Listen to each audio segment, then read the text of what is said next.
వస్తాయి కాబట్టి.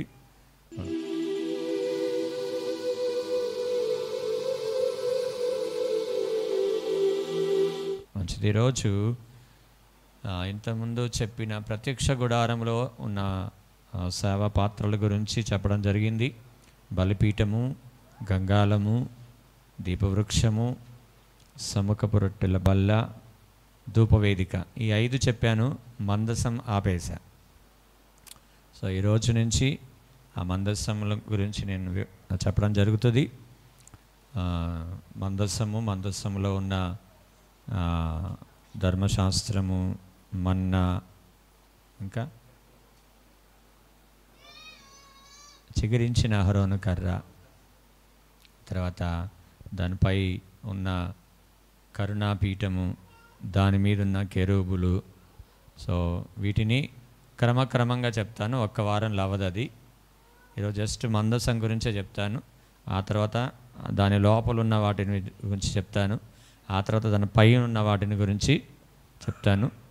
దేవుడు ఇంకా నేనేం ప్రిపేర్ అవ్వలే దాని గురించి. వాటి సమయంలో దేవుడు అవి ఇస్తాడు. నేను ఇప్పుడేం రాసుకోలేదు. జస్ట్ మందసం గురించి దేవుడు మనతో మాట్లాడుతూ ఉంటాడు. సో వాటి ద్వారా దేవుడు మనకి జ్ఞానోదయం కలిగించునుగాక. హల్లెలూయా. మంచిది. నిర్గమకాండం 25 చాలా సంగతులు ఉంటాయి. దేవుడు మనతో మాట్లాడిన రీతిగా మనం ముందుకెళ్దాం. నిర్గమకాండం 25 10 నుంచి చదవండి. చదివేటప్పుడు చక్కగా పరిశుద్ధ గ్రంథంలో మనం చూద్దాం.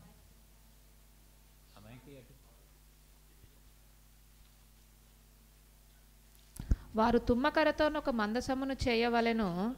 దాని పొడుగు 2 మూరలున్నర, దాని వెడల్పు 1 మూరెడున్నర, దాని ఎత్తు 1 మూరెడున్నర. దాని మీద మేలిమి బంగారు రేకు పొదిగింపవలెను. లోపలను వెలుపలను దానికి పొదిగింపవలెను. దాని మీద బంగారు జవను చుట్టూ కట్టవలెను. దానికి 4 బంగారు ఉంగురములను పోతపోసి ఒక పక్కను 2 ఉంగురములను ఎదుటి పక్కన 2 ఉంగురములను ఉండునట్లు దాని 4 కాళ్లకు వాటిని వేయవలెను.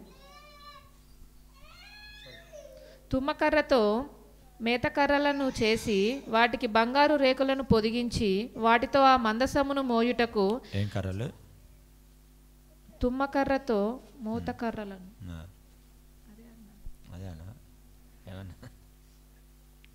మూతకర్రలను చేసి వాటికి బంగారు రేకులను పొదిగించి వాటితో ఆ మందసమును మోయుటకు ఆ పక్కల మీద ఉంగరములలో ఆ మూతకర్రలను దూర్చవలెను.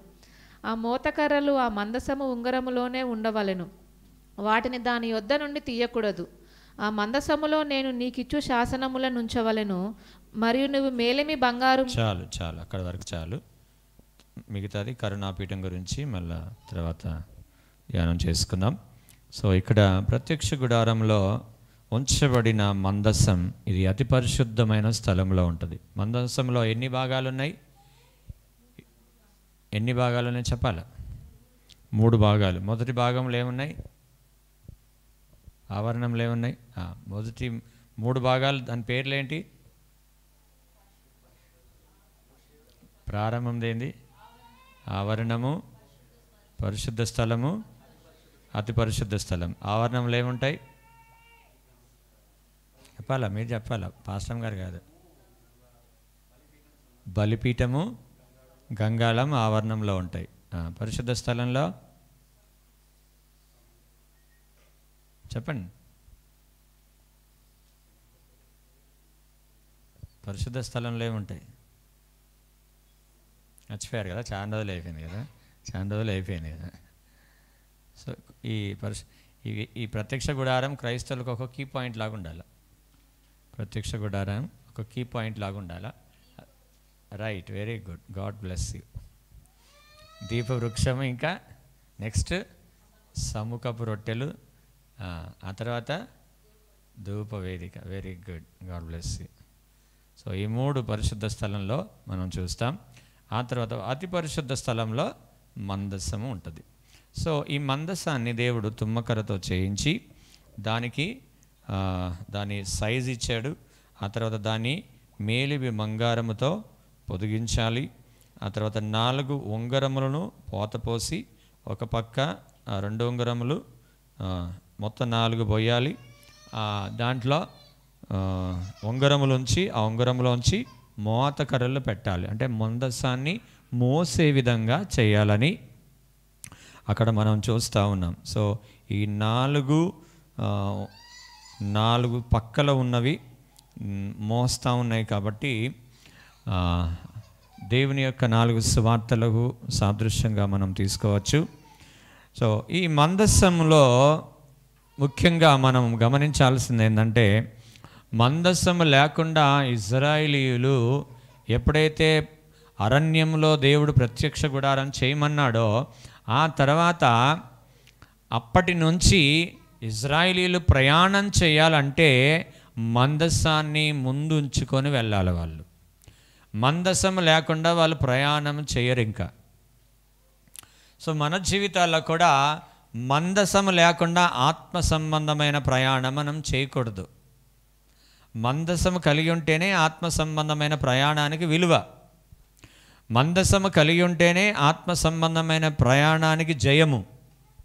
మందసము కలిగి ఉంటేనే ఆత్మ సంబంధమైన యాత్రలో ఆశీర్వాదం. ఈ మందసము లేకుండా మనం ఖాళీగా వెళ్ళామనుకో మన ప్రయాణం సక్సెస్గా కాదు. శత్రువులు వచ్చి దాడి చేస్తారు, మనం ఆశీర్వదించబడలేం, గమ్యాన్ని చేరలేం. సో ఈ ఆత్మ సంబంధమైన మన ప్రయాణాల్లో ఏముండాలంటే మందస్సము మనము కలిగి ఉండాలి. దేవునికి మహిమ కలుగునుగాక. హల్లెలూయా, హల్లెలూయా. సో ఈ మందస్సంలో ఏముంటాయంటే ఏముంటాయి? ఇప్పుడు చెప్పినాం కదా, హెబ్రీయులకు రాసిన పత్రిక 9:4 జాగ్రత్తగానండి. కొత్త మీ మైండ్ ఏమాత్రం అటు ఇటు పోయినా ఇది అర్థం కాదు. ఇది స్టోరీ కాదు. పాత నిబంధనలో కొన్ని కీలకమైన మాటలు ఉంటాయి కాబట్టి మీరు మీ మైండ్ కొద్దిగా ఈ అక్క ఏం చేస్తుంది, అన్న ఏం చేస్తుండు, లేకపోతే ఇంటికాడ వండింది చల్లగా అయిపోయిందా, లేకపోతే పిల్లులు వచ్చాయా, కుక్కలు వచ్చాయా అని మీరు ఆలోచన పెట్టారంటే ఇంక అంతే. అందులో సువర్ణ ధూపార్తియు అంతటను బంగారు రేకులతో తాపబడిన నిబంధన మందసమును ఉండెను. ఆ మందసములో మన్నాగల బంగారు పాత్రయు చిగించిన అహరోను చేతికర్రయు నిబంధన పలకలు ఉండెను. సో ఈ మందసములో ఈ 3 ఉన్నాయి కాబట్టి ఈ మందసాన్ని కలిగి ప్రయాణం చేయాలని దేవుడు ఇజ్రాయేలీయులకు ఆజ్ఞాపించాడు. సో ఇక్కడ ఈ మందసాన్ని ఇజ్రాయేలీయులు ఎలాగూ వారు వాడారో దాని విధానాన్ని ఈరోజు దేవుడు మనతో మాట్లాడును గాక. మెసేజ్తో పాటు దేవుడు మనకు కొన్ని హెచ్చరికలు కానీ లేకపోతే ఆశీర్వాదాలు కానీ దేవుడు మనతో మాట్లాడును గాక. సంఖ్యాకాండం 10వ అధ్యాయం 33 నుంచి చదువుదాం. సంఖ్యాకాండం 10వ అధ్యాయం. వారు యెహోవా కొండ నుండి 3 దినములు ప్రయాణం చేసిరి. 119వ పేజ్ పాత నిబంధనలో. వారు యెహోవా కొండ నుండి 3 దినములు ప్రయాణం చేసిరి. వారికి విశ్రాంతి స్థలము చూచుటకు ఆ 3 దినముల ప్రయాణంలో యెహోవా నిబంధన మందసము వారికి ముందుగా సాగెను. యెహోవా నిబంధన మందసము వారు ముందుగా సాగెను. వారు తాము దిగిన స్థలము నుండి సాగినప్పుడు యెహోవా మేఘము పగటివేళ వారి మీద ఉండెను. ఆ మందసము సాగినప్పుడు మోషే యెహోవా లెమ్ము, నీ శత్రువులు చెదిరిపోవుదురు గాక, నిన్ను ద్వేషించు వారి ఎదుట నుండి పారిపోవుదురు గాక అనెను. అది నిలిచినప్పుడు అతడు యెహోవా ఇశ్రాయేలులు వేవేల మధ్యలో మరలా రమ్మనెను. దేవునికి మహిమ కలుగును గాక. హల్లెలూయా. ఇక్కడ మనం చూస్తున్నాం, ఇశ్రాయేలులు ఎప్పుడైతే ప్రయాణం చేయాలని ఉంటుందో వెంటనే వారు మందసాన్ని ముందు ఉంచుకొని వాళ్ళు ప్రయాణం చేసేవారు. ఈ మందసాన్ని మోసేదేవుడు తెలుసా మీకు? యాజకులు. మందసాన్ని మోసేదేవుడు అందరు కాదు, యాజకులు మాత్రమే. సో పాత నిబంధన ప్రకారం యాజకులు మాత్రమే మోయాలా, అనగా సేవకులు మాత్రమే మోయాలా. ఆ సేవకులు వెంట ఎవరు రావాలా? చెప్పరే, ప్రజలు రావాలా, అంతే.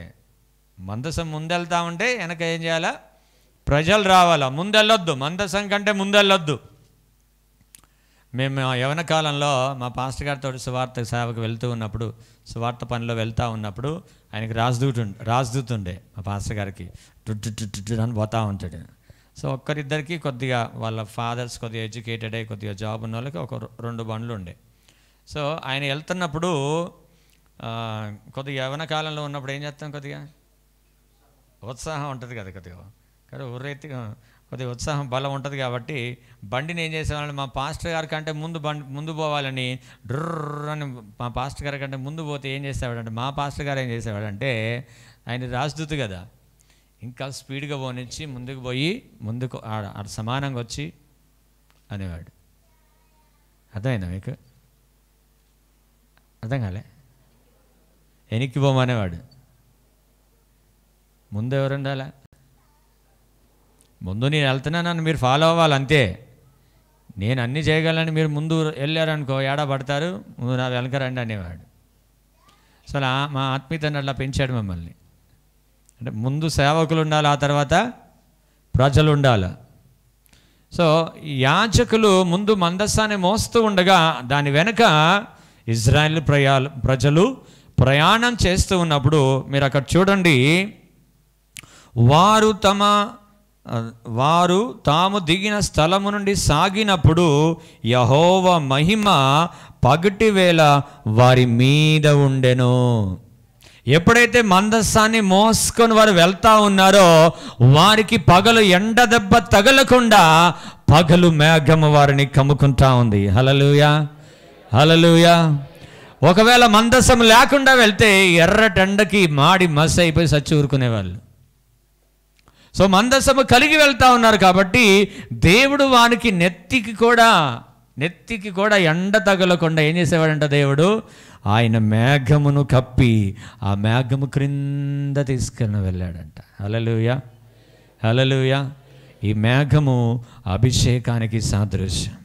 నువ్వు మందస్సము కలిగి బయలు వెళ్తా ఉన్నప్పుడు, నువ్వు ఆ మందస్సాన్ని వెంబడిస్తూ ఉన్నప్పుడు నిజంగా దేవుడు నీ తల వెంట్రుకల్లో ఒక్కటైనను రాలిపోకుండా, నీకు అపాయం ఏమీ రాకుండా దేవుడు ఆయన మహిమ మేఘము క్రింద నిన్ను దాచి నడిపిస్తూ ఉంటాడు. దేవుడు అట్టి అభిషేకముతో నిన్ను నింపి నడిపిస్తూ ఉంటాడు. దేవునికి స్తోత్రం, హల్లెలూయా. మందసం యొక్క విలువ అంత గొప్పది. ఆమేన్. ఆ తర్వాత కింద మనం చూసినప్పుడు, నీ శత్రువులు చెదిరిపోదురుగాక. నీవు మందసాన్ని వెంబడిస్తున్నప్పుడు, ఆ మందసము వెనకాల వెళ్తా ఉన్నప్పుడు నిజంగా నీ ఎదురయ్యే ప్రతి శత్రువులు కూడా, నువ్వు బయలుదేరుతా ఉన్నప్పుడే శత్రువులు ఏం చేస్తూ ఉంటారంట, చెదిరిపోతూ ఉంటారు. హల్లెలూయా. నీవు కలిగిన నీ అభిషేకము క్రింద నువ్వు బయలుదేరి ప్రయాణము చేస్తూ ఉన్నప్పుడు, ఆ మందసాన్ని నువ్వు వెంబడిస్తూ ఉన్నప్పుడు ఏ శత్రువు కూడా నిన్ను ఆపలేడు, ఏ శత్రువు కూడా నిన్ను జయించలేడు. ఏ ఇరుకు, ఇబ్బంది, వేదన, శోధన ఏది కూడా నిన్ను ఆత్మీయ యాత్రలో ఆపకుండా దేవుడు నిన్ను ముందుకే నడిపిస్తాడు. హల్లెలూయా, హల్లెలూయా. అందుకే దేవుడు ఆ మందసమును ముందుంచి నడిపించాడు. అందుకే ప్రతి స్థలంలో కూడా అండి సేవకులు చెప్పిన మాట ప్రజలు వింటారు. ప్రతి స్థలంలో కూడా ఏం చేస్తారు, సేవకులు చెప్పిన మాట ఎందుకు వింటారంటే కాపుదలు ఉంటుంది, అభిషేకం ఉంటుంది, ఆశీర్వాదం ఉంటుంది. సో ఆ ప్రకారంగా ప్రజలు వింటూ ఉంటారు కాబట్టి వారు ధన్యులుగా భావించబడతారు. దేవునికి మహిమ కలుగును గాక. హల్లెలూయా. అలాగే మన శత్రువులు అంటే ఒకవేళ కనబడే మనుషులే కాకపోవచ్చు, ఒకవేళ నీ వ్యాధే కావచ్చు, నీ రోగమే కావచ్చు, లేకపోతే శోధనే కావచ్చు, ఇరికే కావచ్చు, ఇబ్బందే కావచ్చు, అప్పులే కావచ్చు, ఏదైనా సరే నీ శత్రువు ఏదైనా సరే అదేమైపోయిందంట, చెదిరిపోతుందంట. హల్లెలూయా. సో నువ్వు దేని వెంబడించాలా? మందస్సము వెంబడించాలి. దేవునికి స్తోత్రం, హల్లెలూయా. ఇది ఒక కోణంలో మందస్సాన్ని మనము వెంబడించే విధంగా మనం ఉండాలి. ఒకవేళ మందస్సాన్ని వెంబడించకపోతే ఏం జరుగుతుందో మనం చూద్దాం. యెహోషువ గ్రంథం 3:6 యెహోషువ గ్రంథం 3:6. ఎత్తుకొని మీరు నిబంధన మందసమును ఎత్తుకొని ప్రజల ముందర నడువుడని యాజకులకు అతడు సెలవీయగా వారు నిబంధన మందసమును ఎత్తుకొని ప్రజల ముందర నడిచిరి. అది ఇప్పుడు యాజకులకు యెహోషువ ఆజ్ఞాపించాడు ఏమని? మీరు నిబంధన మందసము ఎత్తుకొని ప్రజల ముందర నడువుడి. యాజకులకు అతడు సెలవీయగా వారు నిబంధన మందసము ఎత్తుకొని ప్రజల ముందర నడిచారంట. నడిచినప్పుడు ఏమైందంట? 15వ వచనం.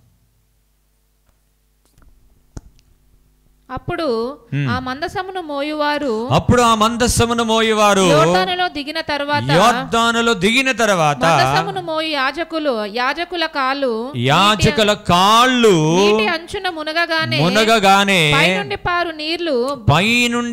నీరు బహు దూరముగా సారెతాను నొద్దనున్న ఆదామను పురమునకు దగ్గర ఏకరాశిగా నిలిచెను. చాలు, దేవునికి స్తోత్రం. హల్లెలూయా. పైనుండి పారే నీళ్ళు అంటే ఏమైపోయినాయి అంట? యోర్దాను దాటాలంటే ముందు మందసం వెళ్ళాల. మందసాన్ని మోసే యాజకులు ఉండాలి. ఎప్పుడైతే యాజకులు మందసమును మోసుకుంటూ ఎప్పుడైతే యోర్దాను యొక్క నీటి అంచున అలా అడుగు పెట్టారో ఏమైపోయిందంట? ఏమైపోయింది? పారే నీళ్ళంతా ఆగిపోయి ఆరిన నేల కనబడ్డది. హల్లెలూయా, హల్లెలూయా. తద్వారా వారితో పాటు ఇశ్రాయేలీయులందరూ కూడా ఆ యోర్దాను నదిని దాటగలిగారు. హల్లెలూయా. యాజకులు లేకుండా యోర్దానును దాటలేవు. యాజకులు లేకుండా పరలోక రాజ్యమును చేరలేవు.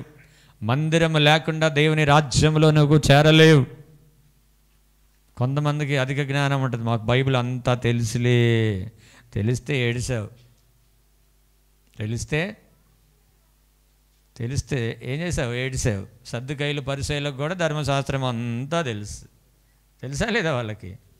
మరి వాళ్ళు ఏడిశారు. లాస్ట్కి ఏం చేశారు? ఏడిశారు. సిలువ వేసి శాపం తెచ్చుకున్నారు. అంటే ఏడిశారు. అట్లా తెలవడం ముఖ్యం కాదు, యాజకులను వెంబడించడం ముఖ్యం, మందసాన్ని వెంబడించడం ముఖ్యం. దేవునికి స్తోత్రం. హల్లెలూయా. ఎవరైనా సరే, నేనైనా సరే, ఎవరైనా సరే ఏం చేయాలి? మందసాన్ని మాత్రము వెంబడించాలి. ఈ మందసము క్రీస్తుకు సాదృశ్యం. హల్లెలూయా. ఆ క్రీస్తునే మనం వెంబడించాలా. నాకు అన్నీ తెలుసులే అని కొంతమంది ఉంటారు. అమ్మోయ్, 10 మంది ఉన్నారనుకో వాళ్ళ బంధువులు. అంటే నా తాత, అమ్మమ్మ, కొడుకు, తర్వాత కూతురు, తర్వాత తమ్ముడు, చెల్లి, ఎంతమంది అయ్యారు? 6 అయ్యారు. వాళ్ళ పెళ్ళిళ్ళు అయినాయి అనుకో, ఏమయ్యారు? వీళ్ళు ఒక 10 మంది అయ్యారు. వాళ్ళ పిల్లలు పుట్టారనుకో, వాళ్ళు ఒక 15-20 మంది అయ్యారు. యేసు రక్తమే మనకు వాక్యం తెలుసు. తాతయ్యకి బాగా వాక్యం తెలుసు కాబట్టి మనమే సంఘం పెట్టుకుందాం. పోతావు పాతాళానికి. దేవుడు చెప్తే పెట్టాలా, లేకపోతే నోరు మూసుకొని సంఘంలో కూర్చోవాలి అంతే. ఎందుకంటే దేవునితో తమాషా చేయడానికి లేదు, ధర్మశాస్త్రముతో మనం ఆడుకోవడానికి లేదు. దేవుడు ఏం చెప్పాడో, ఆయన ఎంత ప్రేమ కనపరిచి మన పట్ల తన ప్రాణాన్ని అర్పించి ఆయనను వెంబడించమని చెప్పాడో అంత ప్రేమగా, అంత విధేయతగా, అంత తగ్గించుకొని మనం వెళ్తే మన జీవితానికి చాలా ఆశీర్వాదకరం. మరి దేవునికి స్తోత్రం. హల్లెలూయా, హల్లెలూయా. ఇక్కడ వెళ్తూ ఉన్నప్పుడు ఇశ్రాయేలీయులందరూ కూడా ప్రయాణం చేశారు. ప్రయాణం చేసి దాటేటప్పుడు మళ్ళీ ఏం చేశారంట? వాళ్ళు యాజకులు పక్కకు నిలబడ్డారు. ఇశ్రాయేలీయులందరూ కూడా వెళ్ళిపోయారంట. అందరూ వెళ్ళిపోయిన తర్వాత అప్పుడు యాజకులు యోర్దాను నదిలో నుంచి ఎప్పుడైతే అడుగు ఒడ్డు మీద పెట్టారో అప్పుడు ఏకరాశిగా నిలిచిపోయిన నీళ్ళన్నీ పారాయి. దేవునికి స్తోత్రం. హల్లెలూయా, హల్లెలూయా. కాబట్టి నిన్ను దేవుని రాజ్యానికి నడిపించే ఈ మందసం, నిన్ను దేవుని రాజ్యానికి నడిపిస్తే క్రీస్తును ఎప్పుడు కూడా నిర్లక్ష్యముగా మనము చూడకూడదు. దేవునికి స్తోత్రం. హల్లెలూయా. అదేంటండి యేసయ్య అంటే మాకు చాలా భక్తి అండి, మాకేం నిర్లక్ష్యం లేదండి. క్రియలలో కూడా కనబడాలి, మాటలతో కాదు, క్రియలతో కనబడాలి. క్రియలు లేని విశ్వాసము మృతం. కాబట్టి క్రియలతో కూడినది అయి ఉండాలి. మన మాటలు మనం ఏది చెప్తామో అది క్రియలతో చేసిన వారమై ఉండాలి. అప్పుడే ఆ యోర్దాను నదిని మనము దాటి కానాను దేశంలోనికి మనం ప్రవేశించగలం. కానాను దేశం ఏంటి? ఆశీర్వదించబడిన స్థలం. హల్లెలూయా, హల్లెలూయా. ఇంకొక మాట మీకు చెప్తాను. 6:6 వచనం, అక్కడే యెహోషువ 6:6 వచనం. యెహోషువ యాజకులను పిలిపించి, మీరు నిబంధన మందసమును ఎత్తుకొని మోయుడి. 7 యాజకులు యెహోవా మందసమునకు ముందుగా పొట్టేళ్ల కొమ్ములను బూరలను 7 పట్టుకొని నడవవలనని వారితో చెప్పెను. మరియు అతడు, మీరు సాగి పట్టణమును చుట్టుకొనుడనియు యోధులు యెహోవా మందసమునకు ముందుగా నడవవలననియు ప్రజలతో చెప్పగా. చాలు. ఇక్కడ యాజకులు వారు ప్రయాణం చేస్తూ ఉన్నప్పుడు వారి ఎదురుగా ఏం నిలిచిందంటే, ఎప్పుడైతే ఈ యోర్దాను దాటారో వెంటనే ఏం కనపడదు? పెద్ద గోడ కనపడ్డది. యోర్దాను దాటిన తర్వాత ఏం కనపడాలా? కానాన్ ప్రదేశం కనపడాలిగా. కానాన్ కనపడాలి కదా, కనపడాలనా లేదా? ఎప్పుడైతే యోర్దాను దాటారో పెద్ద గోడ కనపడ్డది. ఆ గోడ ఎంత ఉంటుందంటే ఇంత ఉంటుంది, ఇంత పెద్ద గోడ. కంపౌండ్ వాలే ఇంత పెద్దగా ఉంటుందండి. మన కంపౌండ్ వాల్ ఎన్ని ఇంచులు ఉంటుంది? మన ప్రహరీ గోడ ఎన్ని ఇంచులు ఉంటుంది? మా అంటే 4 ఇంచులు, మా అంటే 9 ఇంచులు పెట్టుకుంటారు. అంతకంటే ఎవరు పెట్టుకోరు, అవునా కదా? సో ఆ ప్రహరీ గోడనే ఇంత పెద్దగా ఉంది. మన ఈ సైజు ఉందన్నమాట, పెద్దగా ఉంది. జనులందరూ చూసి జడుచుకున్నారు ఒకటేసారి. యెహోషువ ఏంది ఇది అని అంటే, నోరు మూసుకొని మందసం ఎత్తుకొని మీరు ప్రయాణం చేయండి దాని చుట్టూ. దేవుడు చెప్పాడు మోషేకి యెహోషువకి చెప్పినట్టు యెహోషువ ప్రజలతో అన్నాడు, మీరు మందసము మోయుచు దాని చుట్టూ రోజు ఒక్కసారి తిరగండి. 7వ రోజు 7 సార్లు తిరుగుతూ ఉన్నప్పుడు మీరు బూరలు ఊదుచు పెద్ద కేకలు వేస్తున్నప్పుడు ఆ ఎరికో కోట దేవుడు కూల్చేస్తాడన్నప్పుడు మీరేం చేశారు? అప్పుడు మందసాన్ని మోసుకుంటూ తిరిగారండి. మందసాన్ని మోసుకుంటూ తిరిగారు. సో క్యాథలిక్లో కూడా ఇప్పుడు క్యాథలిక్లో ఏంది అంతే, ఓన్లీ క్యాథలిక్లోనే, బయట ఎక్కడ కనబడదు. బయట వాహనాల మీద తీసుకెళ్తారు కానీ, ఆ వాహనం దగ్గర కూడా నేను వస్తాయి ఇప్పుడు. వాహనం మీద తీసుకెళ్తారు కానీ క్యాథలిక్ వాళ్ళు ఏం చేస్తారంటే, ఊరు పండుగ అని ఒకటి ఉంటుంది. ఆ ఊరు పండుగ రోజు ఏం చేస్తారంటే, మరియమ్మ తల్లిని విగ్రహాన్ని ఆ మందసంలాగా చేసి అందులో పెట్టి 4 మోస్తారు. ఆ మోసే వాళ్ళు ఎట్ట అంటారో మనకు తెలియదు. ఇంకా 90లో ఉంటారా 100లో ఉంటారో మనకు తెలియదు. అర్థమైందా? 90 100 అంటే అర్థమైందా? 90లో ఉంటారు 100లో ఉంటారో మనకు తెలియదు. ఇంకా మొత్తానికి అయితే మోస్తారు. మోసేటప్పుడు ప్రతి ఇంటి దగ్గర నీళ్లు వాళ్ళ ముందు పోస్తారనమాట. ఇదొక ఆచారం. సో ఇది ఎక్కడి నుంచి వచ్చిందంటే పాత నిబంధన నుంచే తీసుకొచ్చారు ఈ క్యాథలిక్ వాళ్ళు. కానీ పద్ధతి మార్చేశారు దాన్ని. యాజకులు మోయాలా? ఎవరు మోయాలా? వీళ్ళు 90-100 వాళ్ళు మోస్తారనమాట. అర్థమైందిగా మీకు? 90-100 అంటే క్వార్టర్ బీరు తాగేటోళ్ళు మోస్తారు. అది వాళ్ళు కాదు మోయాల్సింది. ఎవరు మోయాలా? యాజకులు మోయాలి. ఈ మందసాన్ని యాజకులు మోయాలి. ఎప్పుడైతే యాజకులు మోస్తూ ఆ ఎరికో పట్టణం చుట్టూ తిరుగుతూ 7 సార్లు తిరిగి 7వ రోజు 7 సార్లు తిరుగుతూ బూరలు ఊదుచు దేవుని మహిమపరిచారో ఎరికో కోట అమాంతంగా కూలిపోయింది. హల్లెలూయా, హల్లెలూయా. మీకు ఇంతవరకు అర్థమైంది కదా? దేవుడు అందులోంచి మనతో మాట్లాడుతున్న మాట ఏంటంటే, నీ సమస్య ఎరికో కోట గోడ అంత పెద్దగా ఉన్నా సరే, నువ్వు ఇంకా నా జీవితాంతం నేను పనిచేసిన, నా జీవితాంతం నేను పోరాడిన, నా ఎదుట ఉన్న ఈ పోరాటాన్ని నేను జయించలేను, నా ఎదుట ఉన్న ఈ సమస్యను నేను జయించలేను నువ్వు అనుకుంటున్నావు. కానీ నా దేవునికి, నేను నమ్మిన నా దేవునికి, మనము నమ్ముకున్న మన దేవునికి అసాధ్యమైనది ఏది కూడా లేదు. ఎప్పుడైతే యాజకులు ఆ మందసమును మోసుకుంటూ దాని చుట్టూ తిరిగి స్తుతించారో, ఆరాధించారో, ఎరికో కోట కూడా అమాంతంగా దిగిపోయి భూమిలోకి దిగిపోయింది. ఆమేన్. అంటే నువ్వు ఎక్కలేనంత కొండది, ఎక్కలేనంత గోడని దేవుడు ఏం చేశాడంటే సునాయాసంగా దాటిపోయేటట్లు చేశాడు. హల్లెలూయా. దాటిపోయేటట్టు చేశాడు. దాని మీద అడుగు పెట్టి దాని మీద నడిచేటట్టు చేశాడు. ఆమేన్. ఇక నీ సమస్య ఎంత అండి? ఎరికో కోట దగ్గర. ఎరికో కోట పెద్దదా? నీ సమస్య పెద్దదా? చెప్పాలి. ఎరికో కోట పెద్దది. ఇంత లావుగా పెద్ద కట్టారు అది. సునాయాసంగా దేవుడు ఏం చేశాడు? కేవలం స్తుతి ద్వారా ఏం చేశాడు దేవుడు? ఇప్పుడు ఇశ్రాయేలీలందరూ దాటలేమనుకున్న వాళ్ళు ఏం చేశారు? దాని మీద నేను నడుచుకుంటూ వెళ్ళిపోయారు. ఆమేన్. నీ సమస్యను నీ పాదాల క్రిందికి దేవుడు తీసుకొని వస్తాడు, నువ్వు ఆ మందసాన్ని వెంబడిస్తే. హల్లెలూయా. నీ సమస్యను దాన్ని త్రొక్కుకుంటూ దాని మీద నడిచేటట్టు చేస్తాడు, నువ్వు మందసాన్ని వెంబడిస్తే. హల్లెలూయా, హల్లెలూయా. సమస్యలు ఎందుకు పోవంటే మందసాన్ని వెంబడించాం అంతే. మనమే పోతూ ఉంటాం. నో, నీ ప్రయాణం మందసం లేకుండా ప్రయాణం చేయకూడదు నువ్వు. కొంతమంది నాకు ఫోన్ చేస్తారు, ప్రయాణం చేసేటప్పుడు, పాస్టర్ గారు ఊరికి వెళ్తున్నాం, కాస్త ప్రార్థన చేయండి అంటారు కొంతమంది. అంటే వారికి మంచి అలవాటు అట్లా. రీసెంట్గా ఒక సేవకుల కుటుంబం వాళ్ళ పాప పెళ్లి చేసేటప్పుడు ఏం చేశారంటే, మా ఇంటికి రండి, ఈ ప్రారంభ ప్రార్థన చేద్దామన్నారు. ఆ వివాహానికి ప్రారంభ ప్రార్థన అంట. నేను ఫస్ట్ టైం చూస్తున్నా.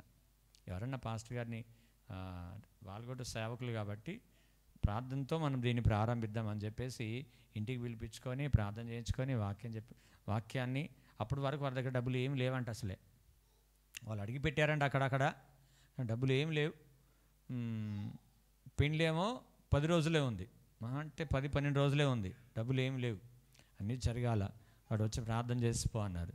ప్రార్థన చేసిపోతున్నప్పుడు నేను ప్రార్థన చేసి ఆ వాక్యం చెప్పి ప్రార్థన చేసి అయిపోయిన తర్వాత, దేవుడు అంధకార స్థలములో నా నిధులను, రహస్యము స్థలములో నా ధనమును నేను నీకు ఇచ్చేదని నా మాట దేవుడు బయలుపరిచింది నాకు. అయితే నేను అది చెప్తే రాత్రి కూడా ఆ మాటలు ఆమె చదువుకుందంట. హల్లెలూయా.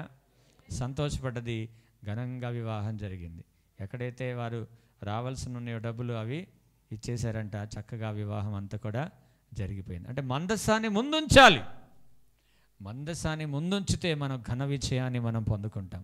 ఏడుస్తూ ఎత్తుకోవద్దు, మందసాన్ని ఏడుస్తూ వెంబడించొద్దు. సంతోషంగా ఎత్తుకోవాలి, సంతోషంగా నడవాలి. పాత నిబంధనలు అయితే యాజకులు మోసారనుకో, నూతన నిబంధన తర్వాత మందసాన్ని అందరు మోయడానికి అవకాశం ఇచ్చాడు. హల్లెలూయా, హల్లెలూయా. సో దీని ద్వారా, ఈ మందసాన్ని నువ్వు మోయడం ద్వారా, వాటిని వెంబడించడం ద్వారా ఎరికో కోట లాంటి సమస్యలు కూడా తీరిపోతాయి. ఆమేన్. ఇంకా మనకి ఏం బాధ అండి? దేవుడు మన పక్షముగా ఉండగా మనకు ఎన్ని మంచి వాక్యాలు, వాగ్దానాలు, అభయాలు, ధైర్యము దేవుడు ఇస్తూ ఉంటే ఇంకా నీరసంగా ఉండి ఆ కష్టాలను చూసుకుంటూ అలాగే ఉండిపోతారు. కష్టాలు అందరికీ ఉంటాయండి, మీకు మాకు అందరికీ ఉంటాయి. కానీ వాటిని అధిగమించే దేవుడు మనకు ఉన్నాడు కదా. మనం లోకంలో ఎక్కడున్నాం? లోకంలో ఉన్నాం మనం. ఏమన్నా మనకొక నిరీక్షణ ఉంది కదా, మనకొక ధైర్యం ఉంది కదా, మనకొక అభయం ఉంది కదా, దేవుడు ఉన్నాడు మనకి. సో ఆయనను వెంబడించినప్పుడు దేవుడు ఖచ్చితంగా ఆయన కార్యాలు దేవుడు జరిగిస్తాడు. దేవునికి స్తోత్రం. హల్లెలూయా, హల్లెలూయా. ఇంకొక మంచి మాట, 1 సమూయేలు 3:3 దీపము ఆరిపోక మునుపు. 1 సమూయేలు 3:3 దీపము ఆరిపోక మునుపు సమూయేలు దేవుని మందసమున్న యెహోవా మందిరములో పండుకొని ఉండగాను యెహోవా సమూయేలును పిలిచెను. చాలు. దీపము ఆరిపోక మునుపు సమూయేలు దేవుని మందసమున్న యెహోవా మందిరములో పండుకొని ఉండగా యెహోవా సమూయేలును పిలిచెను. మీకు ఇక్కడ అర్థమైందా? మళ్ళొక్కసారి నేను చెప్తున్నాను. దేవుని మందసమున్న యెహోవా మందిరములో, అంటే దేవుని మందసాలు లేని మందిరాలు కూడా ఉంటాయి అని అర్థం. మీకు అర్థమైందా పాయింట్? అక్కడ దేవుని మందసాలు లేని మందిరాలు కూడా ఉంటాయని అర్థం. దేవుని మందసమున్న మందిరములో ఈ సమూయేలు పడుకున్నప్పుడు సమూయేలు దేవుని స్వరాన్ని వినగలిగాడు. చెప్పాలి కదా ఒకసారి గట్టిగా. దేవుని మందసం ఎక్కడ ఉంటుందో అక్కడ నువ్వు ఉంటే దేవుని స్వరాన్ని నువ్వు వినగలవు. ఆమేన్, ఆమేన్. ఆ కాలంలో అయితే దేవుడు నేరుగా మాట్లాడాడు. ఆ కాలంలో ధర్మశాస్త్రం లేదు కాబట్టి దేవుడు ఏం చేశాడు? నేరుగా మాట్లాడాడు. ఈ కాలానికి దేవుడు మనకి పరిశుద్ధ గ్రంథం ఇచ్చాడు కాబట్టి దేవుడు తన సేవకుల్ని స్వాధీనం చేసుకొని మాట్లాడుతున్నప్పుడు నీ చెవులు తెరవబడతాయి. హల్లెలూయా. ఆయన మాటలను వింటున్నావు, ఆయన మాటలను వినగలవు, ఆయన మాటలను గ్రహించగలవు. ఎప్పుడు? యెహోవా మందసం ఉన్న మందిరంలో నువ్వు ఉన్నప్పుడు. ఆమేన్. దేవుడు ఎంతో మందితోడు ఈరోజు నాతో మాట్లాడాడండి దేవుడు పాస్టర్ గారు అంటూ ఉంటారు. నాకు సంతోషం అనిపిస్తూ ఉంటుంది. దేవుని మందసం ఇక్కడ ఉంది కాబట్టి వారి చెవులు ఏం చేస్తున్నాయి? వింటున్నాయి. హల్లెలూయా, హల్లెలూయా. లేకపోతే చెవులు వినబడవు. కొందరు ఉంటారండి, ఏంది లేంది, వస్తాం పోతాం, రావడం పోవడం, అంతవరకే తెలుసు. కానీ దేవుడు ఏం మాట్లాడుతున్నాడు అనే సంగతి గ్రహించాం మనం. అక్కడే ఏలీకోడు ఉన్నాడు, మంద దృష్టి ఉంది, దేవుని స్వరాన్ని వినలేకపోతా ఉన్నాడు. అప్పుడు వినలేకపోతున్నాడు దేవుని స్వరం. ఏలీ సమయలతో మాట్లాడుతూ ఉన్నాడు. కాబట్టి ప్రియమైన దేవుని సంగమా, దేవుని స్వరాన్ని వినగలిగిన శక్తి దేవుడు మనకు అనుగ్రహించునుగాక. దేవుని నిబంధన మందసమున్న మందిరములో మనం ఉందుముగాక. హల్లెలూయా, హల్లెలూయా. కొంతమందికి చెవులు ఉంటాయి. చెవులు ఎంత చెప్పినా కానీ దేవుని కృపను బట్టి 2 చెవులు ఇచ్చాడు. ఒకటి వినటానికి, ఒకటి వినటానికి. ఇంతమంది మీకు ఒకసారి చెప్పిన, ఒకసారి ఒక పోలీసు, ఒక డాక్టరు, ఒక పాస్టర్ గారు కలిపి వేటకెళ్ళి గురిగొట్టి జింకని చంపేశారంట. అయితే నేను కొట్టినా అంటే అక్కడ నుంచి డాక్టర్ అన్నాడంట, ఎవరు కొట్టారో నేను వెళ్ళి టెస్ట్ చేస్తానంట. ఎవరు కొట్టారో టెస్ట్ చేస్తానంటే వీళ్ళు కొట్టిన బుల్లెట్ అంట ఆడిపోయి చెవులు పరీక్షిస్తే ఎక్కడ దెబ్బ కనపడతలేదు, నుదురు మీద కనపడతలేదు, అసలు బాడీ మీద కనపడతలేదు, ఆడ కనపడతలేదు. మొత్తం పరీక్షిస్తే చెవులలో కనిపించిందంట. ఈ చెవులోంచి వెళ్ళిపోయిందంట. ఈ చెవులోంచి దూరి ఈ చెవులోంచి వెళ్ళిపోయిందంట. అప్పుడు ఆయన వచ్చి అన్నాడంట, ఇది ఖచ్చితంగా పాస్టర్ గారు కొట్టింది అన్నాడంట. ఆయన నువ్వెట చెప్పగలవు? ఈ పోలీసు నుండి నేను కొట్టినా అనంటే, నువ్వు కొడితే నుదుటి మీద తాకిద్ది అన్నాడంట. ఇది పాస్టర్ గారు కొట్టింది కాబట్టి ఈ చెవులోంచి వెళ్ళిపోయింది అన్నాడంట కదా. పాస్టర్ గారు కొడితే అట్నే ఉంటుంది కదా, ఒక చెవులోంచి విని ఇంకో చెవులో నుంచి. సో చెవులు కలిగి ఉండొద్దు. సో ఇట్లే ఒకరిద్దరు చెవిటోళ్ళు కూడా ఉన్నారంట. చెవిటోళ్ళు ఉంటే ఒకడు అన్నాడంట, ఒకడు మామూలుగా ఫ్రెండ్ పోతా ఉండంట, రే ఎల్లయ్యా మార్కెట్కి ఏమైనా వెళ్తున్నావా అన్నాడంట. అంటే వాడేమంటున్నాడంటే, కాదురా సుబ్బయ్య మార్కెట్కి వెళ్తున్నా అన్నాడంట. మళ్ళీ ఈడంటున్నాడు, ఓహో మార్కెట్కి వెళ్తున్నాంలే అనుకున్నాలే నేను. అర్థమైందా? ఈయన అడిగింది అదే, వాడు చెప్పింది అదే, మళ్ళీ ఈడు అనేది అదే. కానీ ఇద్దరికి చెవులు లేవు కాబట్టి చెవులు వినపడతలేవు. ఈ చెవుటోళ్ళకి ఏమి వినిపిస్తాయి? ఒకటంటే ఒకటి వినిపిస్తాయి. యాక్షన్లు చూస్తారు కదా వాళ్ళు, అమ్మో ఏమంటున్నాడో ఏమో, నన్ను ఏమంటున్నాడో ఏమో. అన్నీ అనుమాన పక్షులు అనమాట వీళ్ళు. చెవిటోళ్ళంతా అనుమాన పక్షులు వీళ్ళు. ఇంకా సో చెవులు కలిగి ఉండొద్దు. దేవుని స్వరాన్ని వినే సమయలు లాంటి చెవులు కలిగి ఉండాలి. హల్లెలూయా. దేవుడు తన వాక్యంలోంచి మనతో మాట్లాడుతున్నప్పుడు అలాంటి చక్కటి చెవులు కలిగి మనం విందుముగాక. హల్లెలూయా. సో నిబంధన మందసం ఉన్న స్థలములో నువ్వు ఉన్నప్పుడు దేవుడు నీతో మాట్లాడుతూ ఉంటాడు. ఆమేన్. హల్లెలూయా, హల్లెలూయా. ఇంకొన్ని ఉన్నాయి, చెప్పనా బంజైనా? చెప్పనా? ఇంకా ముందు చాలా మంచివి ఉన్నాయి, చదువుదాం. మొదటి సమూయేలు 2 సమూయేలు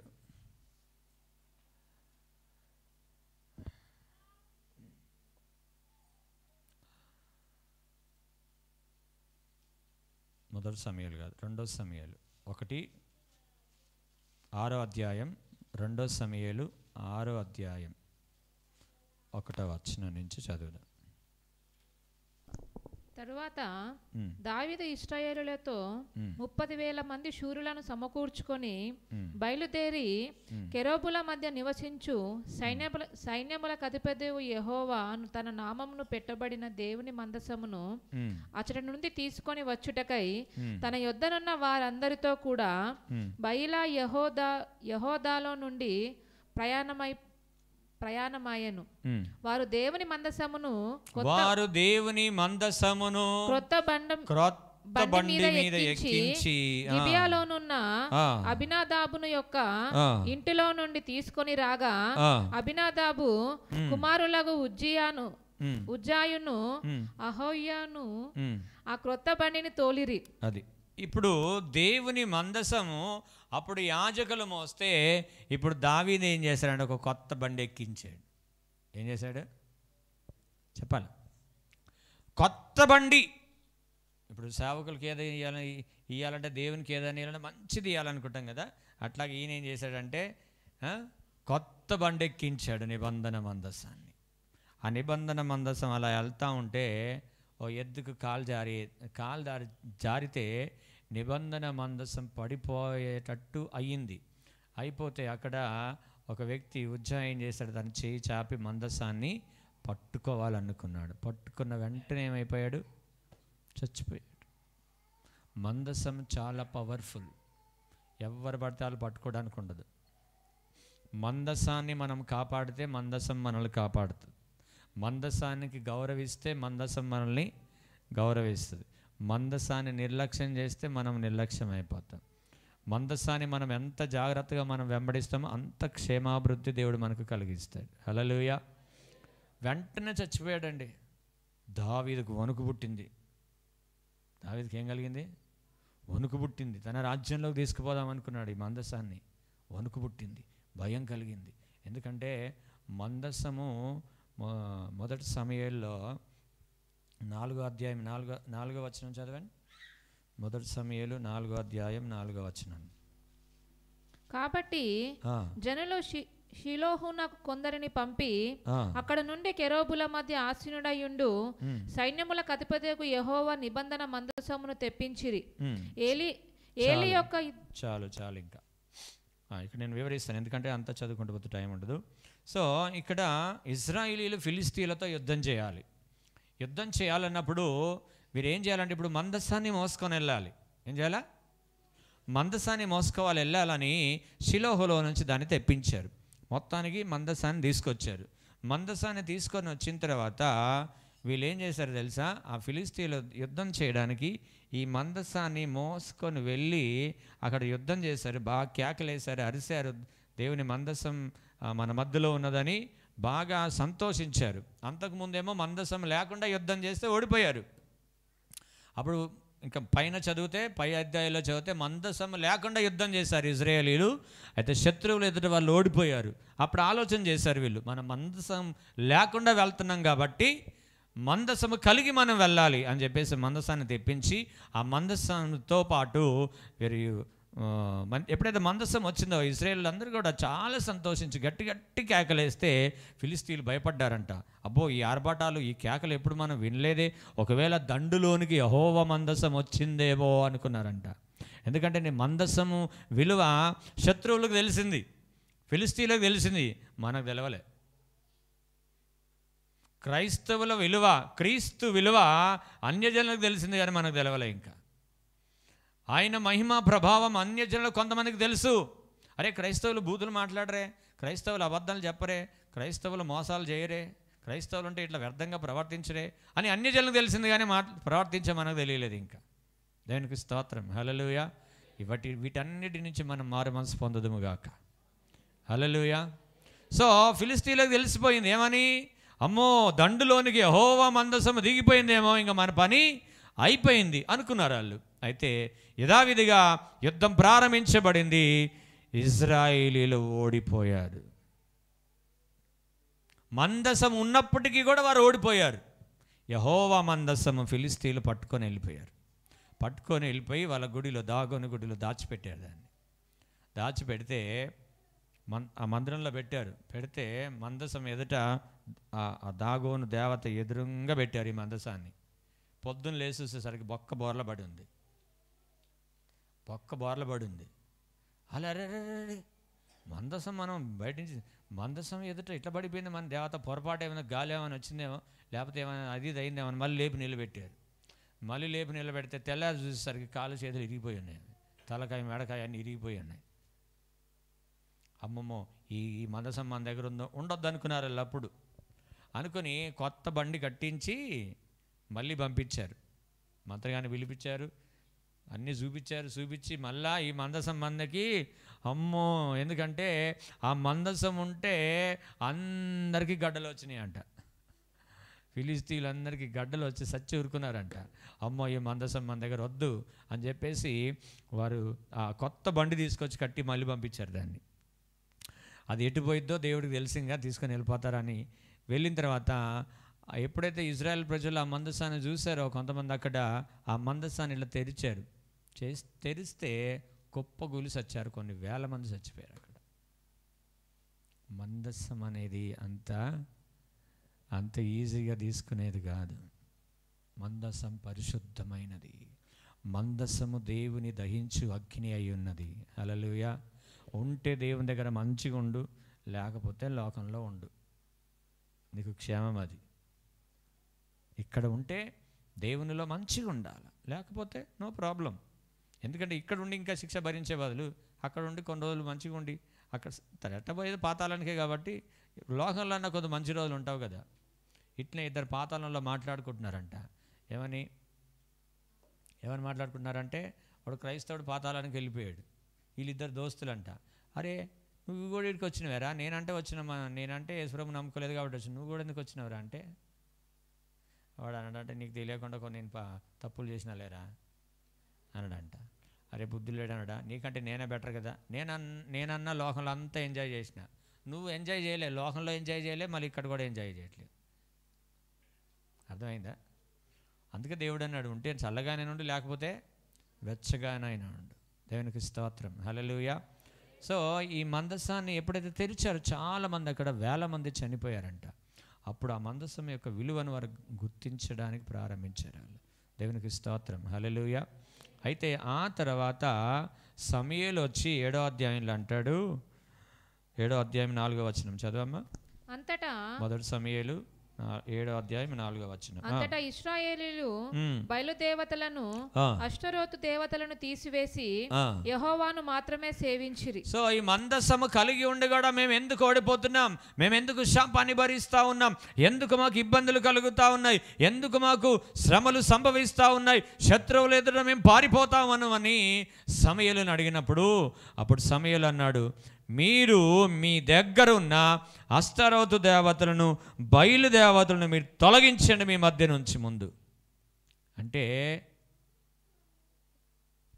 అందరిలో కూడా దేవుని చూసుకుంటున్నారు వాళ్ళు. అర్థమైందా?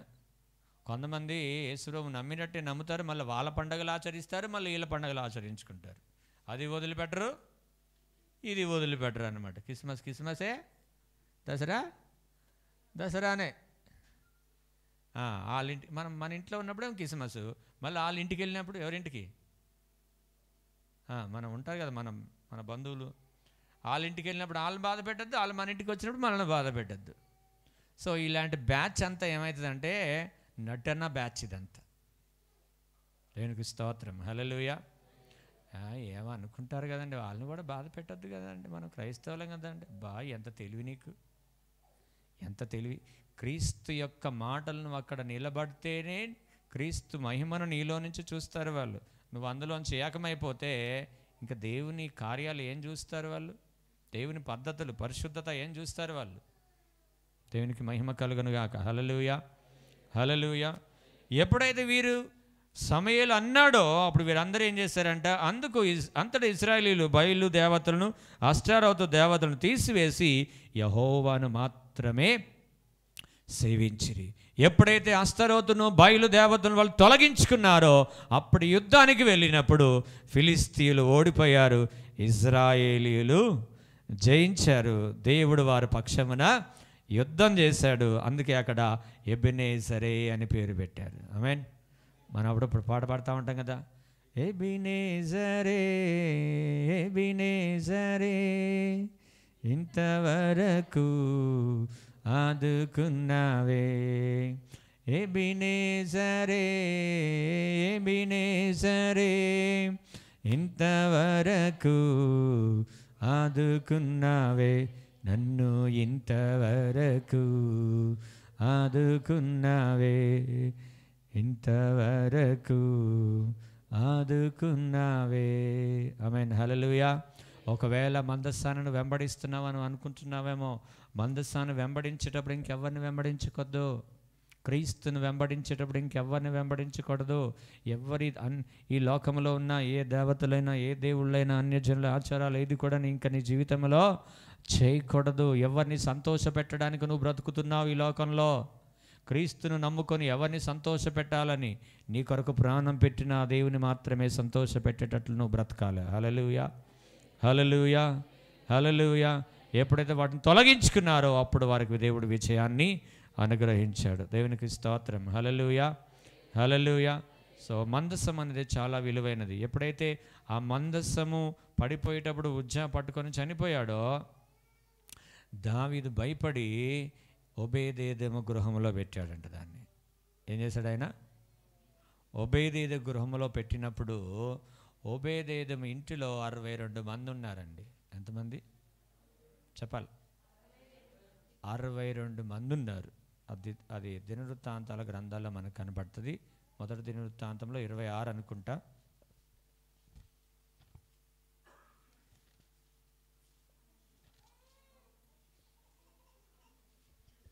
26:8 మొదటి దినవృత్తాంతంలో, ఫస్ట్ క్రానికల్స్. ఒబేదెదోము కుమారులైన వీరును వీరి కుమారులను వీరి సహోదరులను 62. ఎంతమంది వాళ్ళు? ఆ ఇంటి వారందరూ కలిపి 62 మంది అండి. సో ఎప్పుడైతే దావీదు ఒబేదెదోము గృహంలో ఉంచాడో ఏం జరిగిందంట? ఒబేదెదోము గృహానికి ఏమైంది? ఆశీర్వాదం తన్నుకొని వచ్చేసింది. హల్లెలూయా. ఒబేదెదోము గృహములో 3 నెలల్లోనే ఆశీర్వాదం అమాంతంగా వచ్చేసింది. ఊరకనే రాలే 62 మంది ఆ మందస్సాన్ని గౌరవించి ఆ మందసం యొద్ద ప్రభుని ఆరాధించారు. హల్లెలూయా, హల్లెలూయా. ఏ ఇంటిలో అయితే మందసం ఉంటుందో ఆ ఇంటిలో ప్రభువుని గూర్చిన ఆరాధన ఉంటుంది. ఏ ఇంటిలో అయితే మందసం ఉంటుందో అక్కడ ఇంటి వారందరిలో ఐక్యత ఉంటుంది. ఏ ఇంటిలో అయితే మందసం ఉంటుందో ఆ ఇంటిలో ఆశీర్వాదం ఉంటుంది. హల్లెలూయా, హల్లెలూయా. ఉందా మందసం ఇంట్లో? మందసం ఇంటిలో ఉన్నదా? అందరు కలిసి ప్రభుని ఆరాధిస్తున్నారా? అందరి మనసులు ఒకే విధంగా ఉన్నాయా? పిల్లల మనసు, కొడుకు మనసు ఒక తీరు, కూతురు మనసు ఒక తీరు, తండ్రి మనసు ఒక తీరు, తల్లి మనసు ఒక తీరు, వేరువేరుగా ఉన్నాయా? చూసుకోండి జాగ్రత్తగా. మనం క్రైస్తవులమే అని మోసపోతున్నామా? లేకపోతే నిబంధన మందసం మన దగ్గర ఉందా? ఉంటే ఈ లక్షణాలు ఉంటాయి. ఒకే మాట మీద అందరూ ఐక్యత కలిగి ఉంటారు. ఒకే మాట మీద ప్రభుని అందరూ ఆరాధిస్తారు. తద్వారా దేవుని ఆశీర్వాదాలు, అద్భుతాలు మన జీవితాల్లో, ఆ కుటుంబంలో సమృద్ధిగా ఉంటాయండి. హల్లెలూయా, హల్లెలూయా. ఎందుకు వ్యాధులు, ఎందుకు రోగాలు అంటే రావద్దు అని కాదు, వస్తాయి పోతాయి అంతే. కానీ దీర్ఘంగా అలాగే ఉండి బాధపడేది ఎందుకు? దేవుని ఆరాధించే విధానం మనం నేర్చుకోవాలి. అందరు కలిసి ప్రభును ఆరాధిస్తుండగా అందరు కలిసి ఒకే మనసుతో, యజమానుడు ఏ మాట చెప్తే ఆ మాట మీద, ఒకవేళ యజమానుడు తప్పు చెప్తున్నప్పుడు, యజమానురాలు ఒకవేళ దైవికంగా చెప్తున్నప్పుడు ఒకే మాట మీద. కొంతమంది ఉంటారు, నువ్వేంది నాకు చెప్పేది, నేను సంపాదించి తెచ్చి పెడతాను, నువ్వు వండి పెట్టు. నో, అలా అనకూడదు. స్త్రీల ద్వారా కూడా ఒక్కొక్కసారి దేవుడు మాట్లాడుతుంటాడు. నేను కూడా ఒక్కొక్కసారి కన్ఫ్యూజన్ అయినప్పుడు పాస్టర్ గారితో పంచుకుంటుంటా, ఏం చేద్దామని. తను కూడా మంచి సలహా ఇస్తుంది నాకు. దేవునికి మహిమ కలుగును గాక. హల్లెలూయా, హల్లెలూయా. సో ఇద్దరు ఒకటే, భార్య భర్తలు ఇద్దరు ఒకటే. భర్తను లోబడి ఉండాలి, భార్యను ప్రేమించాలి. ఇవి దేవుడు మనకిచ్చిన ఆజ్ఞలు. దానిలోనే ఇద్దరు ఒకే మనసు కలిగి ఉండాలి. ఎప్పుడైతే తల్లిదండ్రులు ఒకే మనసు కలిగి ఉంటారో పిల్లలు ఆటోమేటిక్గా ఒక్క మనసుకు వచ్చేస్తారు. హల్లెలూయా. వీళ్ళిద్దరికి ఒక్క మనసు లేదనుకో, వాళ్ళిద్దరికి 3, 4 అవుతాయి. వీళ్ళకి 1, 2, 3, 4 అయిపోతాయి. 4 మనసులు ఇంకుంటే ఇంకేడా, అవునా కదా? సో ఎవరి గృహములో అయితే మందసం ఉంటుందో అద్భుతమైన ఆశీర్వాదాలు పొందుకుంటారు. ఎవరి గృహములో అయితే మందసం ఉంటుందో ఐక్యత ఉంటుంది. ఐక్యత ఉంటే ఏముంటుంది? సమాధానం ఉంటుంది. సో ఎంతోమంది క్రైస్తవుల గృహాలలో సమాధానం లేని గృహాలు ఎన్నో ఉన్నాయి. ఎందుకనంటే lack of covenant, arc of covenant, lack of arc of covenant. నిబంధన మందసం లేదు కాబట్టి, ఆడ దేవుని సన్నిధి లేదు కాబట్టి. నిబంధన మందసం అంటే దేవుని సన్నిధి లేదు కాబట్టి అక్కడ ఐక్యత, సమాధానము, ఆశీర్వాదము కనబడలేకుండా పోతూ ఉన్నాయి. కాబట్టి ప్రియమైన దేవుని సంగమా, దేవుడు మీతో మాట్లాడుతున్నప్పుడు ఒకసారి చెక్ చేసుకోండి. ప్రభా, నా ఇంటిలో మందసం ఉందా లేదా? ఒకవేళ లేదంటే మాత్రం ప్రభు సన్నిధిలో, ప్రభా నీ సన్నిధి మాతో ఉంచాయా, నీ సన్నిధి మాతో ఉంచినైనా, నీ సన్నిధి లేకుండా మేము జీవించలేమయ్యా. మా గృహంలో సమస్యలు ఉన్నాయి, మీరు వస్తేనే కానీ అన్నీ ఐక్యపరచబడవు, మీరు వస్తే కానీ సమస్యలన్నీ తీర్చబడవు. ఆయన నీ ముందు నడిస్తే తప్ప ఎరికో కోటలు కూల్చబడలేవు. హల్లెలూయా, హల్లెలూయా. సో ఓబేదేదెము గృహములో దేవుడు ఆశీర్వదించినప్పుడు ఏం చూశాడు? ఎవరు చూశారు? దావీదు చూసి, అమ్మ బాబోయ్ ఎంత ఆశీర్వాదం వచ్చిందా 3 నెలల్లోనే, అయితే చలో మనం మందసాన్ని తెచ్చుకుందాం. దావీదు ఏమన్నాడు? ఇప్పుడు మందసాన్ని తెచ్చుకున్నాం పద అన్నాడు. అయితే ఇంకోటి సలహా ఇచ్చాడు, ఇందాల ఎడ్ల మీద తీసుకొచ్చావు కదా, ఎడ్ల బండి మీద దాన్ని తీసుకురావద్దు, పద్ధతి ప్రకారం యాజకుల చేత నువ్వు తీసుకొని రావాలి, యాజకుల భుజాల మీద అది రావాలి అన్నప్పుడు లేవీలను తీసుకెళ్ళి, యాజకులను తీసుకెళ్ళి అది వస్తూ ఉన్నప్పుడు దావీదు పరవశమై నాట్యమాడుతూ 6 అడుగులు వేసిన తర్వాత 7వ అడుగుకి బలి అర్పిస్తూ ఉన్నాడు.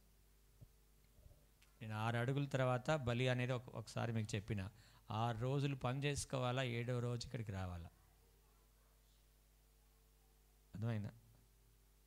6 అడుగులు దాటగానే 7వ అడుగుకి ఏం చేస్తున్నాడు? బలి అర్పిస్తున్నాడు. మళ్ళీ 6 అడుగులు దాటగానే 7వ అడుగుకి బలి అర్పిస్తున్నాడు. మనం కూడా 6 రోజులు పని చేసుకోవాలి, 7వ రోజు నిబంధన మందస్సం ఉన్న స్థలానికి రావాలి. హల్లెలూయా, హల్లెలూయా. అలా దావీదు పరవశమై ఆయన ఆ మందస్సాన్ని తన కోటలోనికి తెచ్చుకున్న తర్వాత ఒక స్థలంలో ఉంచాడు. మంచి డేరాలు వేసి మంచి స్థలంలో ఉంచి నిద్రపోతున్నాడు. కోటలో నిద్రపోతున్నాడు రాజుగారు నిద్రపోతుంటే నిద్రపట్టట్లే, ఇటు వాడు తిరుగుతున్నవాడు నిద్రపట్టట్లే. ఏమైందంటే మందసం ఏమో డేరాలో ఉన్నది. మందసం ఏడన్నది? డేరాలో ఉన్నది. ప్రభా, మందసం ఏమో డేరాలో ఉన్నది, నేనేమో రాజకోటలో నిద్రపోతున్నాను. ఈ మందసం కొరకు మంచి మందిరం కట్టాలని ఆలోచన వచ్చింది. హల్లెలూయా, హల్లెలూయా. మంచి మందిరం కట్టాలన్న ఆలోచన అయితే వచ్చింది ఆయనకి. అఫ్కోర్స్ ఆయన కట్టకపోవచ్చు, కానీ మంచి ఆలోచన అయితే అతనికి వచ్చింది. ఎప్పుడు వచ్చింది? మందసం ఆయన కోటలోనికి వచ్చినప్పుడు వచ్చింది. హల్లెలూయా, హల్లెలూయా. ఇందులో దేవుడు ఏం మాట్లాడుతాను తెలుసా? దేవుని మందసం అనే ఇంటిలో ఉంటే మందిరము గురించి కూడా నీకు ఆలోచన వస్తుంది.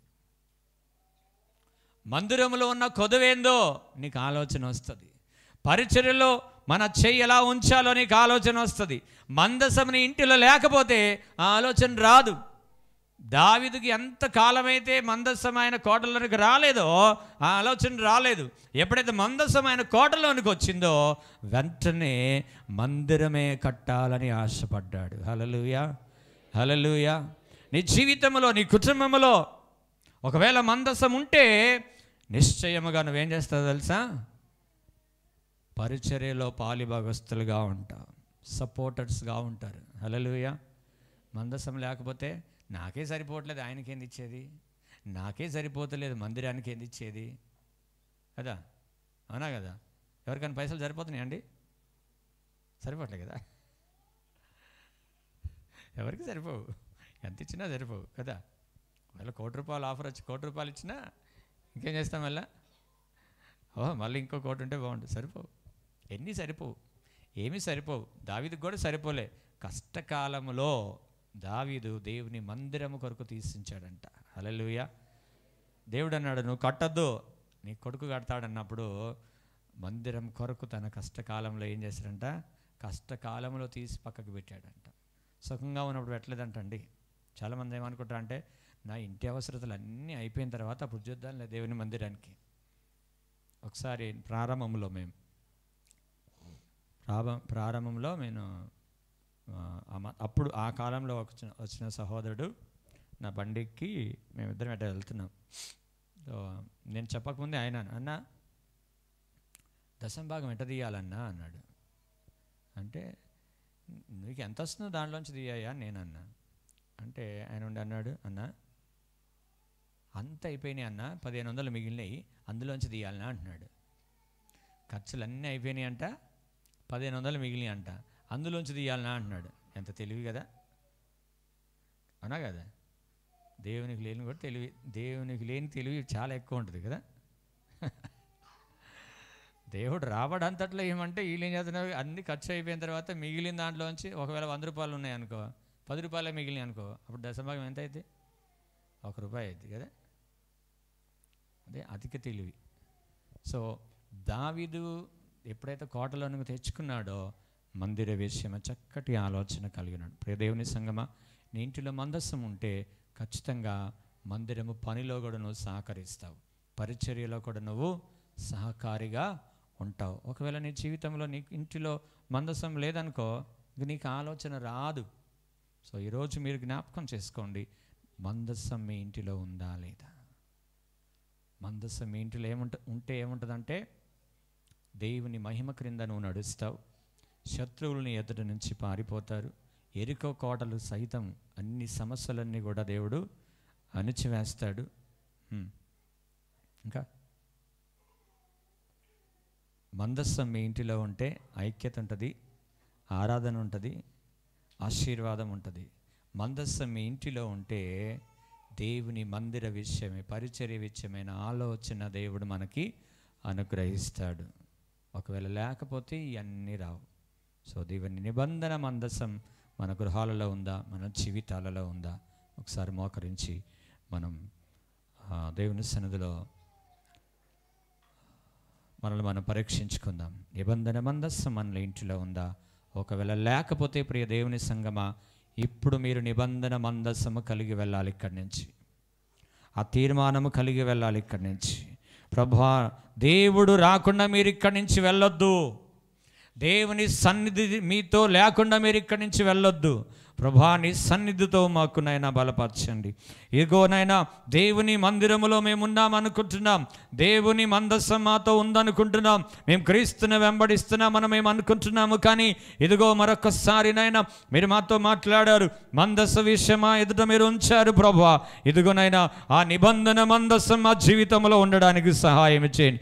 ఆ నిబంధన మందస్సం మా ఇంటిలో ఉండడానికి సహాయం చేయండి. ఆ నిబంధన మందస్సం నువ్వు ప్రయాణము చేసే ప్రతి స్థలములో ఉండాలి. ఆయన సన్నిధి నువ్వు ప్రయాణము చేసే ప్రతి స్థలములో దేవుని సన్నిధి ఉండాలి.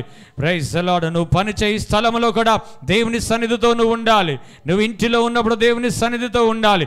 మందిరానికి వచ్చేటప్పుడు దేవుని సన్నిధితో రావాలి, వెళ్ళేటప్పుడు దేవుని సన్నిధితో వెళ్ళాలి. దేవుని సన్నిధి లేకుండా నువ్వు జీవించలేవు. ప్రియ దేవుని సంగమా, మోసపోకము, దినములు చెడ్డవి కాబట్టి సమయాన్ని సద్వినియోగము చేసుకుందాం. దేవుని వాక్యాన్ని మన హృదయంలో భద్రపరుచుకుందాం. నిబంధన మందస్సములో దేవుని వాక్యం ఉన్నట్లుగా నీ హృదయాలలో దేవుని వాక్యము నింపబడి ఉండాలి. ఆయన ఆజ్ఞల చేత నీ జీవితము కట్టబడి ఉండాలి. Praise the Lord. Hallelujah, hallelujah. ఒకసారి పరీక్షించుకుందాం ప్రియ దేవుని సంగమా, మందస్సం మన దగ్గర ఉన్నదా? Holy Spirit of God. Hallelujah. దేవుడు మీతో చక్కగా మాట్లాడుతున్నాడు, చక్కగా మాట్లాడుతున్నాడు, చక్కగా మాట్లాడుతున్నాడు. మీ హృదయములో, మీ జీవితాలలో దేవుని మందస్సము నిలిచి ఉండునుగాక. ఆయన సన్నిధి మీతో ఉండునుగాక. నా సన్నిధి నీకు తోడుగా వచ్చునని మోషేతో దేవుడు చెప్పినట్లుగా నిజముగా ఆయన మందస్సము గల సన్నిధి మీతో ఉండునుగాక. హల్లెలూయా. క్రీస్తుని వెంబడిస్తున్నావా? మందస్సాన్ని వెంబడిస్తున్నావా నువ్వు?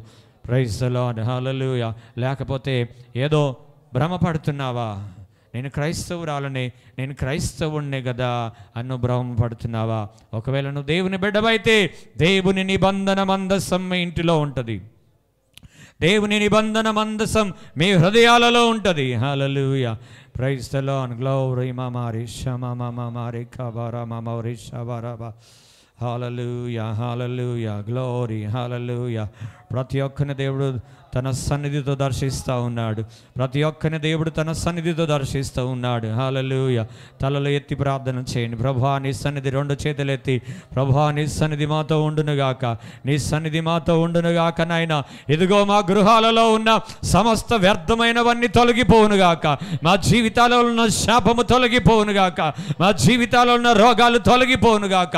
మానని వ్యాధులు తొలగిపోవునుగాక. శాధలనన్నీ విడిచిపెట్టబడునుగాక. శత్రు సైన్యమంతా కూడా చెదిరిపోవునుగాక. నీకు విరోధముగా రూపించబడే ప్రతి ఆయుధం నీ యొద్ద నుంచి చెదిరిపోవునుగాక. మందస్సాన్ని కలిగి ఉండు ప్రభా. ఇదిగోనైనా నీ సన్నిధి నిత్యం మాతో ఉంచండి అయ్యా, నిత్యం మాతో ఉంచండి. ఇదిగో మేము కూడా నిబంధన మందస్సము కలిగిన బిడలముగా మేము ఉండాలయ్యా. ఆ కాలములో యాజకులు మాత్రమే మోసారు, కానీ నూతన నిబంధన కాలములో ప్రతి ఒక్కరూ ఆ మందస్సమును మోసే వ్యక్తులుగా ఉండాలి. ప్రతి ఒక్కరు ఆ మందస్సమును కలిగి ఉండేవారుగా ఉండాలి. హల్లెలూయా, హల్లెలూయా, హల్లెలూయా. స్తోత్రం, స్తోత్రం. Praise the Lord. Hallelujah, hallelujah. ఉందా మందస్సం ఉన్నదా? మీ వద్ద మందస్సం ఉన్నదా? ఇప్పుడు మీరు దాన్ని తీసుకొని వెళ్ళాలి, దాన్ని తీసుకొని వెళ్ళాలి. Praise the Lord. మీరు యోగ్యమైన ప్రవక్తన దాని ఎదుట మీరు కనపరచాలి. Praise the Lord. యొబేదేదెము గృహములో మందస్సం ఉన్నందువలన ఆ గృహములో సమాధానం ఉన్నది, ఆ గృహములో ఐక్యత ఉన్నది, ఆ గృహములో ఆరాధన ఉన్నది, ఆ గృహములో ఆశీర్వాదం ఉన్నది. Praise the Lord. హల్లెలూయా. దావీదు ఎలాగైతే ఓబేదేదెము గృహములో దేవుని మందస్సం ఉంచాడో, ఇప్పుడు దేవుని సేవకుల ద్వారా దేవుడు మాట్లాడుతున్నాడు. ఇదిగో మీ గృహాలలో దేవుని మందస్సం ఉండునుగాక. దేవుని మందస్సం మీ గృహాలలో ఉండునుగాక. కుటుంబముగా అందరూ కలిసి ఆరాధించుదురుగాక. కుటుంబముగా అందరూ ఐక్యత కలిగి సమాధానము కలిగి ఉందురుగాక. కుటుంబములో ఆశీర్వాదం పొర్లి ప్రవహించునుగాక. Thank you Holy Spirit of God. Hallelujah, hallelujah, hallelujah. యేసయ్యా నీ మందస్సం ఈ పరిచర్యలో ఉండునుగాక నాయనా. నీ పరిచర్యలో, ఈ పరిచర్యలో నీ మందస్సం మా ముందు నడుచునుగాక నాయనా. Praise the lord. ఈ మందిరములో నీ మందస్సం ఉన్నది నాయన, నీ మందస్సం ఉన్నది తండ్రి. మీకే స్తోత్రం, స్తోత్రం, స్తోత్రం. మన గృహాలలో కూడా దేవుడు తన మందస్సాన్ని ఉంచి